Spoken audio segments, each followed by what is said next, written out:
मोदी भक्तों से मेरा सवाल है, गौ रक्षकों से मेरा सवाल है। बिस्मिल्लाहिर्रहमानिर्रहीम। अस्सलाम वालेकुम मेरे प्यारे भाइयों और बहनों। आज हम एक ऐसे शख्स की वीडियो देखने वाले हैं जो ना किसी नेता से डरता है और ना ही किसी सरकार से डरता है, जो सिर्फ अपने हक की बात रखता है। आज की वीडियो सच में बहुत ही ज़्यादा मज़ेदार होने वाली है। आप सब भी उम्मीद करती हूँ मेरे साथ एंड तक बने रहिएगा। चैनल पर नए हो तो प्लीज़ सब्सक्राइब ज़रूर कर लीजिएगा। तो चलिए आज की इस रिएक्शन वीडियो को शुरू करते हैं। मेरी इज्जत इमाम, पर्दानशीन माँ और बहनों, इंतखाबात का वक्त है, इंतखाबी जलसा है और इंतखाबात सिर्फ उम्मीदवारों के इंतखाब को ही इंतखाबात नहीं कहते, बल्कि ये इंतखाबात जमहूरियत का एक जश्न है जो हम और आप सब मिलकर इस जश्न को बड़े ही धूम से मनाते हैं। या पदयात्रा की शक्ल में मनाते हैं, तो जलसों की शक्ल में मनाते हैं, तो नारों की शक्ल में, तो वादों की शक्ल में, या फिर अपने मैनिफेस्टो के इजराई के जरिए। बहरहाल जमहूरियत का जश्न 5 बरस में एक मर्तबा आता है और शहरी हुदूद में ये जमहूरियत का जश्न इंतखाबात बल्दिया की शक्ल में आते हैं, तो रियासती सतह में असम्बली की शक्ल में आते हैं, तो या फिर ऑल इंडिया लेवल में पार्लियामेंट की शक्ल में आते हैं। और याद रखिए कि ये बहुत बड़ा ताकत है जिसका नाम वोट है। आप समझिए, अंबानी हो, अदानी हो, टाटा हो, बिरला हो, या फिर एक गरीब हो, या फिर एक बेरोजगार हो, या एक छोटी सी झोपड़ी में रहने वाला हो, या पंक्चर जोड़ने वाला हो, तो ये वोट हर किसी का बराबर का हक है। अदानी के पास कोई गरीब से ज्यादा ताकत नहीं। इस वोट की ताकत, इस वोट की अहमियत को समझिए। ये वोट हमारे मुस्तकबिल की जमानत बनता है।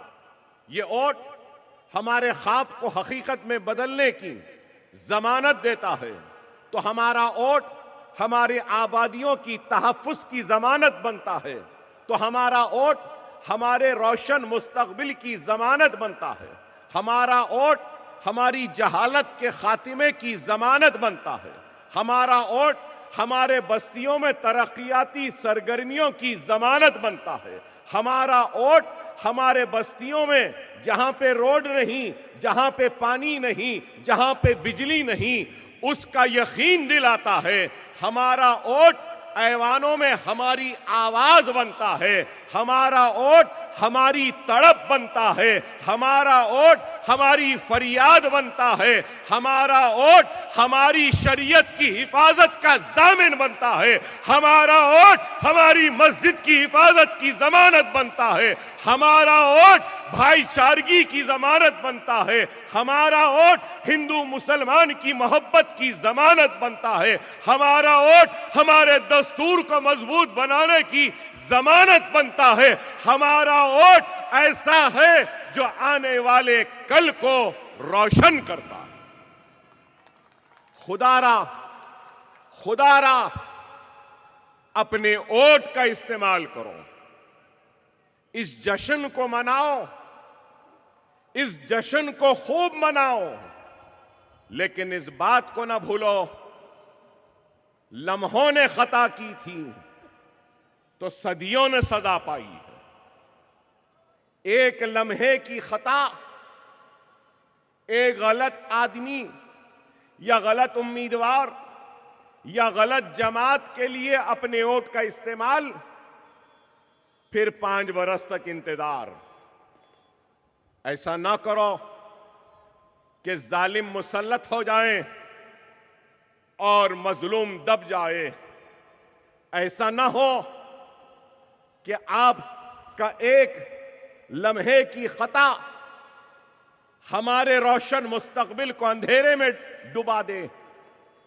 ऐसा ना हो कि हमारे एक लम्हे की खता नए उमंगों को, नई उम्मीदों का कत्ल न कर दे। मैं ये बात इसलिए कह रहा हूं, नए इनकलाब, नए जोश, नए जुनून, नई फिक्र, नए हौसले और नए अज़्म का नाम मजलिस इत्तेहादुल मुस्लिमीन है। अब वक्त आ चुका है पुराने लोगों को, पुरानी बातों को, पुरानी शेर शायरी को अब भुलाने का वक्त आ चुका है। शेर शायरी, मुशायरे हमको नहीं चाहिए। हमको रोजी चाहिए, हमको रोटी चाहिए, हमको ये आलूदगी से नजात चाहिए, हमको हमारे बच्चों के तालीम के लिए मदरसे चाहिए, हमको हमारे बीमारों के इलाज के लिए दवाखाने चाहिए, हमको साफ और पाक रोड चाहिए, हमारे बच्चों को खेलने कूदने के लिए प्लेग्राउंड चाहिए। हम आज क्या चाहते हैं? हम यही चाहते हैं। और आज अगर मैं यहां खड़ा हूं तो यही बात आपके सामने करने के लिए खड़ा हूं। नए जोश, नए उमंग, नए इरादे, नए अज़्म, नई हिम्मत, नए जुनून के साथ में गोवंडी में एक नौजवानों का एक बड़ा लश्कर तैयार हुआ है जो आपकी हक की लड़ाई लड़ने जा रहा है। अब आपको फैसला करना है, क्या आपको ये अज़्म, ये हौसला, ये जोश, ये जुनून, ये हिम्मत चाहिए, या आपको वही घसे पिटे अशार, लड़खड़ाते हुए कदम, खबर की तरफ बढ़ते हुए वो उम्र चाहिए, या नौजवान, ये ऐसे नौजवान जो आपके मुस्तकबिल को सजा सकते हैं, संवार सकते हैं, ये चाहिए। बहुत हो चुका, आपको उठना है। अगर मैं ये बात कह रहा हूं तो इसके बाद मैं ये भी जरूर कहूंगा कि मैं एहसानमंद हूं, शुक्रगुजार हूं, ममनून हूं, मशकूर हूं हर उस नौजवान का, हर उस बुजुर्ग का, हर उस बहन का, हर उस मां का जिसने असेंबली के इंतखाबात में मजलिस इत्तेहादुल मुस्लिमीन के हक में अपने वोट का इस्तेमाल किया। हर नाकामी के बाद कामयाबी यकीनी है। गिरते शहसवार मैदान जंग में वही शख्स कामयाब होता है मुस्तकबिल में जो आज नाकाम होता है। हमने अपनी नाकामी से भी सीखा है, हमने अपनी शिकस्त से भी सीखा है, लेकिन हमारी जिद्दोजहद जारी रहेगी। इंतखाबात, इलेक्शन जीतने के लिए है जरूर, लेकिन मजलिस इत्तेहादुल मुस्लिमीन सिर्फ इलेक्शन जीतने के लिए इंतखाब नहीं लड़ती, मजलिस दिलों को जीतने के लिए भी इंतखाब लड़ती है। शायद कुछ कमी रह गई, दिलों को हम मुकम्मल जीत नहीं सके, लेकिन हम उस वक्त तक आते रहेंगे, आते रहेंगे, आते रहेंगे जब तक कि हम गोवंडी की एक एक आवाम के दिलों को जीतते नहीं।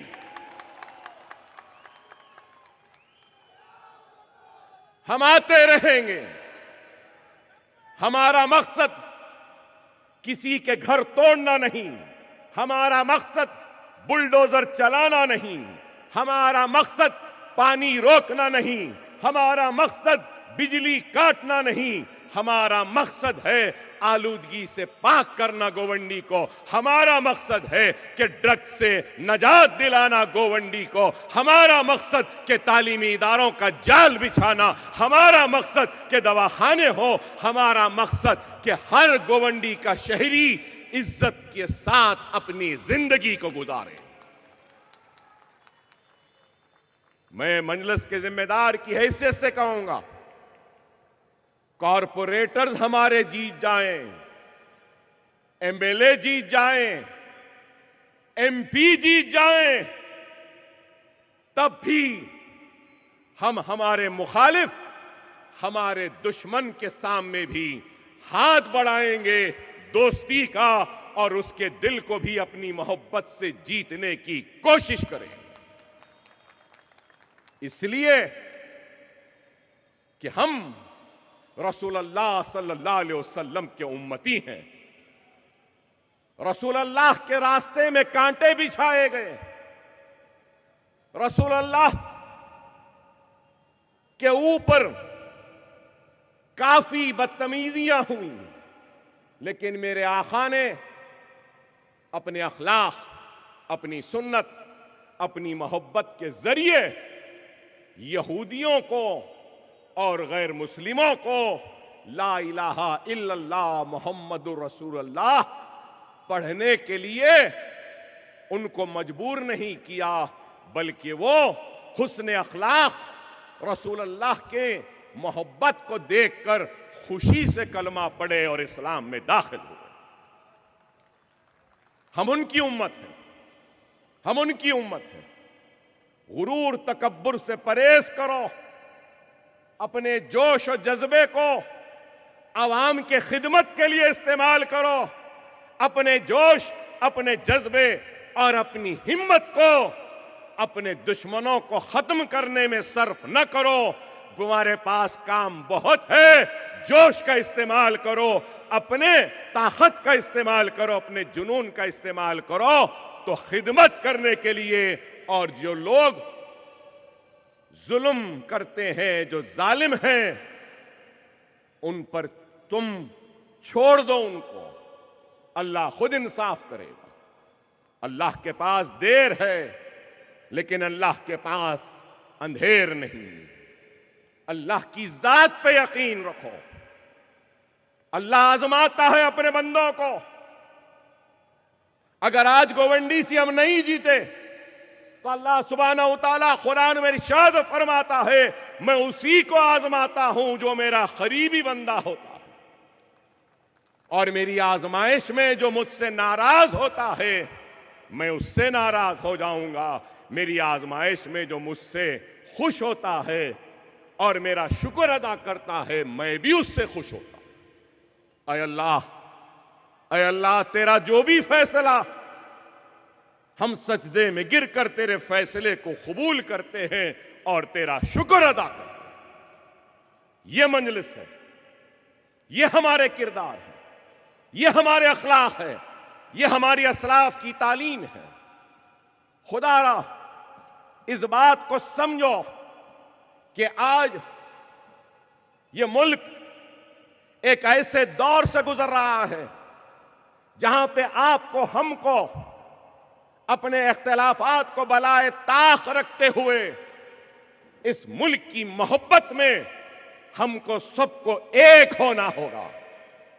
हिंदुस्तान की आजादी से लेकर आज की तारीख तक ऐसे दिन नहीं आए जो आज के दिन हैं। ख्वाब तो दिखाया गया था अच्छे दिन का, लेकिन अच्छे दिन तो नहीं आए। ख्वाब तो दिखाया गया था 15 लाख का, 15 लाख तो नहीं आए। ख्वाब तो दिखाया गया था कि पहले शौचालय बाद में दीवाले, लेकिन आज न देवाले बन गए, लेकिन शौचालयों से आज भी गोवंडी महरूम है। बनाने वालों ने देवाले तो बना दिए, लेकिन शौचालय नहीं है। क्या बताऊं मैं आपको, एक साल अगर गुजर जाए तो हिंदुस्तान की आजादी के 80 साल होंगे। 80 साल और आज भी रेल के पटरियों के पास हिंदुस्तानी अपनी फरागत हासिल करता है, फारिग होता है पटरियों के पास। यह है, आज भी सारे हिंदुस्तान में बिजली नहीं, साफ पीने का पानी नहीं, रोजी नहीं, रोटी नहीं, महंगाई है, किसानों की खुदकशी है, तालीमी इदारे नहीं, बीमारों के इलाज के लिए दवाखाने नहीं, काम करने के लिए सनतें नहीं, इंडस्ट्रीज बंद हो रही हैं, रुपये की कदर गिर रही है, महंगाई आसमान को छू रही है, पेट्रोल की कीमत आसमान को छू रही है, चावल, आटा, तेल की कीमतें आसमान को छू रही हैं, गरीब दाने दाने को तरस रहा है, मोहताज है। लेकिन इस मुल्क में क्या हो रहा है? सिर्फ हिंदू मुस्लिम, हिंदू मुस्लिम, हिंदू मुस्लिम, लफ्जियात घर वापसी, लफ्जियात घर वापसी, बीफ बैन, अजान बैन, हिजाब बैन, SIR, CAA, NRC। अरे आप बताओ और क्या है? क्या मुल्क का मसला मुसलमान है? अरे 50,000 फिसादात में अपनी इज्जतों को खोने वालों का नाम मुसलमान है। 50,000 फिसादात के जरिए अपनी इस्मतों को खोने वालों का नाम मुसलमान है। 50,000 फिसादात में अपने आशियानों को जलता हुआ बेबसी के आलम में देखने वाले का नाम मुसलमान है। अपने बच्चों को जेलों में जाता हुआ देखने वाले का नाम मुसलमान है।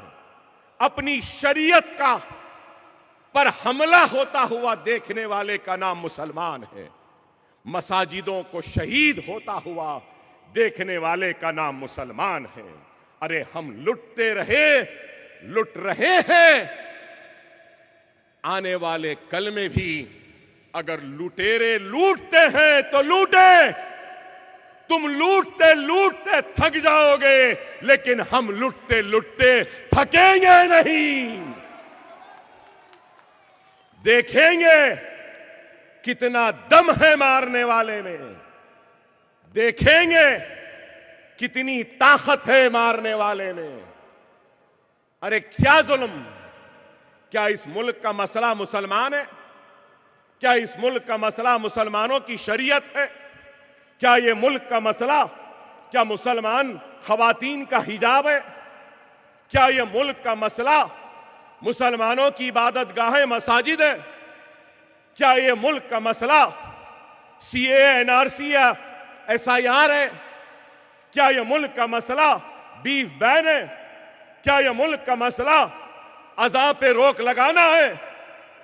नहीं मेरे भाई, ये मुल्क का मसला अगर सबसे बड़ा कुछ है तो महंगाई है, बेरोजगारी है, रोटी है, रोजी है, कपड़ा है, मकान है, खुशहाली है, तरक्की है। लेकिन क्या नरेंद्र मोदी को इस मुल्क की फिक्र है? क्या इस मुल्क की परवाह है? नहीं है। 15 लाख लाएंगे बोले, 15 लाख आए। आपसे नहीं कर रहा हूं सवाल, मोदी भक्तों से मेरा सवाल है, गौ रक्षकों से मेरा सवाल है। 15 लाख लाते बोले, क्या लाए? 15 लाख नहीं लाए, लेकिन मिस्टर मोदी ने बीजेपी के खाते में इलेक्टोरल बॉन्ड्स के 6,500 करोड़ रुपए ला लिए। लाए नहीं लाए? कौन दिया, क्यों दिया? अरे मैं यहां खड़ा हुआ हूं, मुझे कोई एक पैसा नहीं दे रहा, दे रहे कोई नहीं दे रहे। फिर मोदी को 6,500 कहां से आए, क्यों दिए? जब व्हाइट अमाउंट 6,500 है तो ब्लैक अमाउंट कितना होगा अंदाजा लगाओ। फिर बड़े ईमानदार, बात करे कि बोलते मैं गरीब था, स्टेशन पे चाय बेचता था। बाज लोग कड़क चाय मांगते थे, बाज लोग नरम चाय मांगते थे, गरम चाय, ठंडी चाय। मैं तो फकीर हूं, झोला डालूंगा चले जाऊंगा, मैं तो चौकीदार हूं। अरे बाबा, आप क्या थे क्या नहीं, हमको इस बात से कोई दिलचस्पी नहीं। आप आज क्या है? कल कुछ भी थे होंगे, आज क्या है? आज तो वजीर आजम है ना। इस मुल्क की फिक्र करो, मुल्क की आवाम की फिक्र करो, उनकी खुशहाली की फिक्र करो। नहीं, इख्तिदार मिला तो पूरी दुनिया घूम रहे थे, कभी इधर कभी उधर, कभी इधर कभी उधर। हिंदुस्तान में पैर कम थे, बाहर ज्यादा थे नहीं। और ट्रम्प से क्या मिले? My friend, my friend, my friend. आज ट्रम्प क्या करे? आज ट्रम्प क्या करे?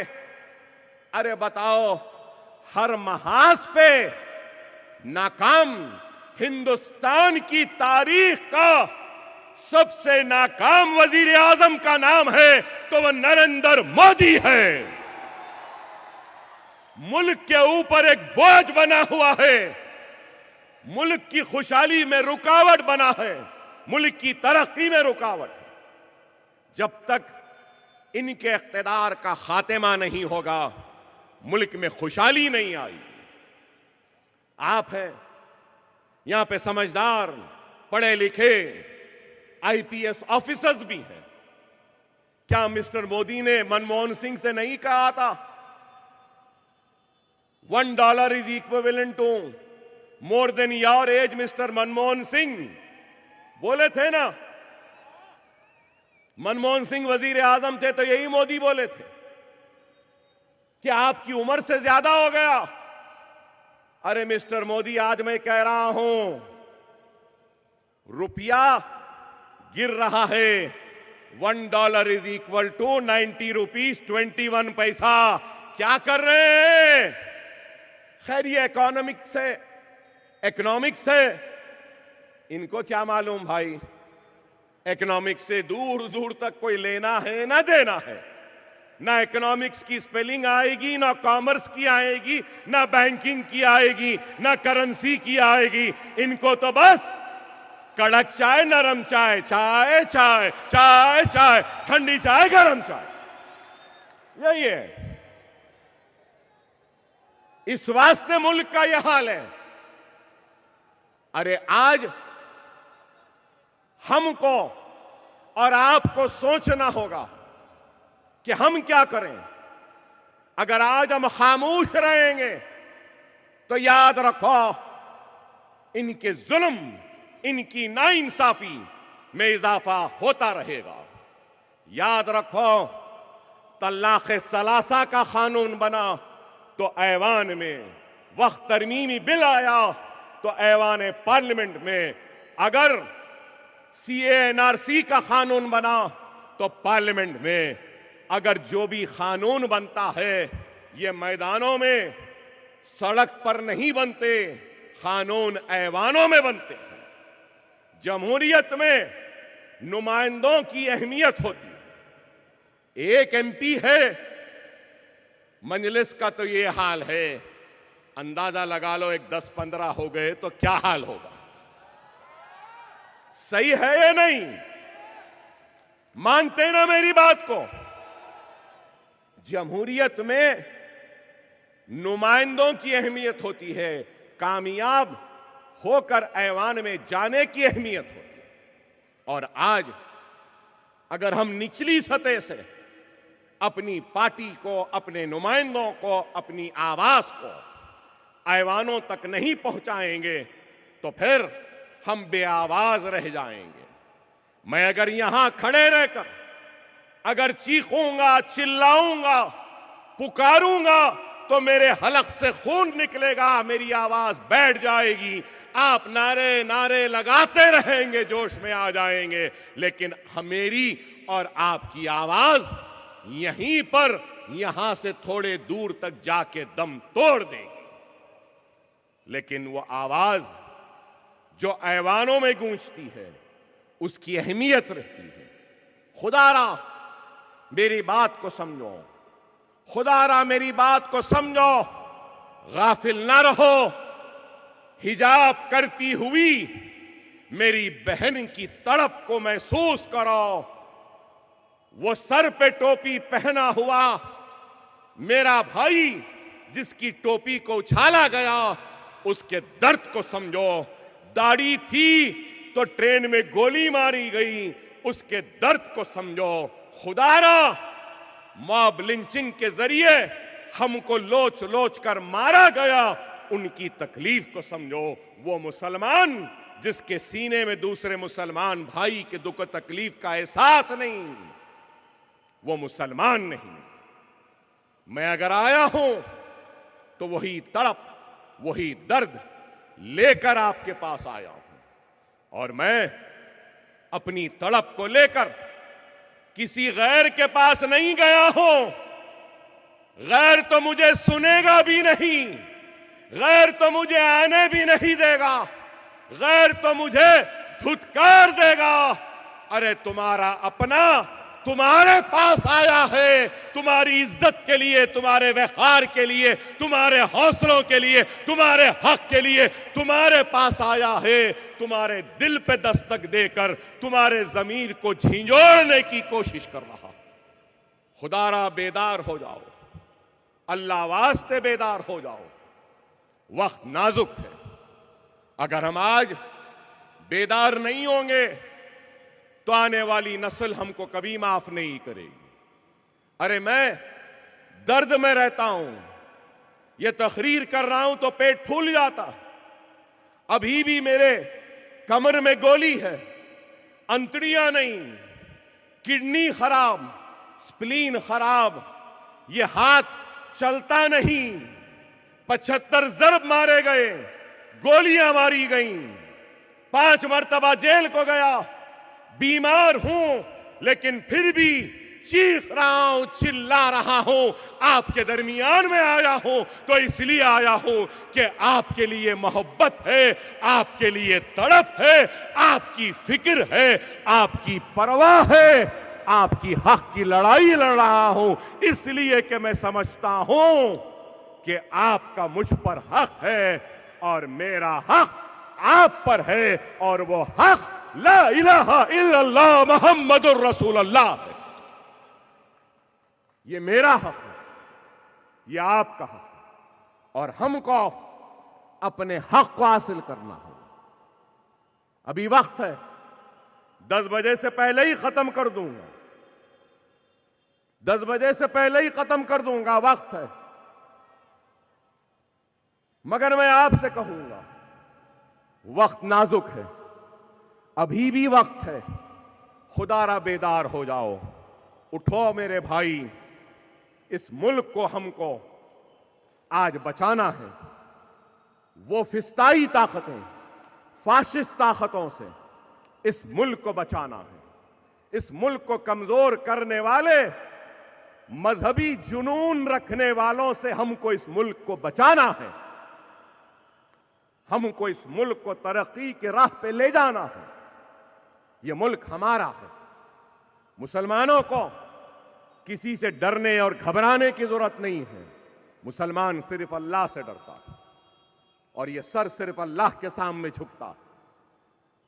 ये मुल्क माथे पे तिलक लगाने वाले का भी उतना ही है जितना सर पर टोपी और चेहरे पे सुन्नत पालने वाले का। ये मुल्क मेरी जागीर नहीं, मेरे बाप की जागीर नहीं। ये मुल्क नरेंद्र मोदी की भी जागीर नहीं।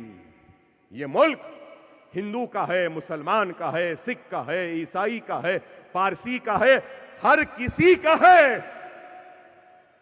आप इस मुल्क के किराएदार नहीं हैं, दूसरे दर्जे के शहरी नहीं हैं। ये मुल्क मेरा था, मेरा है, मेरा रहेगा। है ना? डर रहे हैं क्या? नहीं डरना है, नहीं घबराना है। हक की लड़ाई लड़ो। जो लोग आज नफरत की दीवारें फैला रहे हैं, हमको इन दीवारों को तोड़ना है, मोहब्बत की दीवारों को आगे बढ़ाना है। हिंदू, मुसलमान, दलित, ब्राह्मण, बीसीज, ईसाई, पारसी, हम सबको मिलकर इस मुल्क को आगे बढ़ाना है। ये मुल्क सबका है और मुझे इस बात का यकीन है कि आप और हम सब मिलकर इस इंतखाबात में मजलिस के हक में अपने वोट का इस्तेमाल करेंगे। कौन सी तारीख को? अरे जरा जोर से बोलो ना भाई। कौन सी तारीख? कौन सी तारीख? कौन सी तारीख? 15 तारीख के दिन थोड़ा वक्त निकाल लेना, थोड़ा वक्त निकाल लेना। 40 मिनट निकाल लो कम से कम, नहीं तो आधा घंटा निकाल लो। अगर आधा घंटा नहीं निकाल रही, बोलो 15 तारीख को कम से कम 15 मिनट निकाल लो और मजलिस के हक में वोट डालो। अपने जिंदगी में से 15 मिनट मैं चाहता हूं 15 तारीख के दिन आसमान में सिर्फ पतंग पतंग पतंग पतंग पतंग रहनी चाहिए। नारे तकबीर, नारे तकबीर। हिंदुस्तान, हिंदुस्तान, मजलिस इत्तेहादुल मुस्लिमीन। अल्हम्दुलिल्लाह। अभी 10 नहीं बजे। वाखिर दावाना अल्हम्दुलिल्लाहि रब्बिल आलमीन। वाह, क्या स्पीच दी है अकबरुद्दीन ओवैसी जी ने। ये महाराष्ट्र के बीएमसी इलेक्शन अभी होने वाले हैं, वहाँ पर उनकी ये स्पीच दी हुई है। सच में ऐसा सीएम, ऐसा नेता हमें भी ज़रूरत है। आपको इनकी ये स्पीच कैसी लगी है मुझे कमेंट करके ज़रूर बताना। अगर अच्छी लगे वीडियो तो लाइक, शेयर और चैनल को सब्सक्राइब करना मत भूलना। इंशाल्लाह मिलेंगे किसी नेक्स्ट वीडियो के साथ। अल्लाह हाफिज़।